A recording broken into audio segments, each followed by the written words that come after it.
A Canadian Wren joins her sisters in the W.R.E.N. as a member of a Royal Navy crew. At a South Coast port, the girls man their own craft. Many of the little ships have been taken over by girls.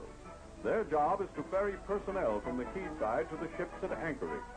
A popular lot with their passengers, the seagoing lasses handle their jobs like old salt.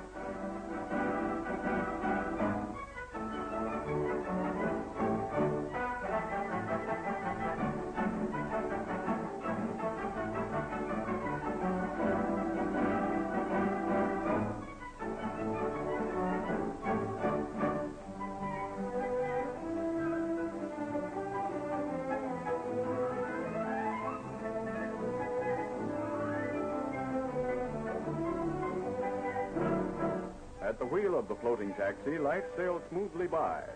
The boat's crew consider themselves the luckiest girls in the service. A happy life on the ocean wave brings color to cheeks which need no powder nor rouge. Stoker Molly of Montreal is the only Canadian attached to a British boat's crew.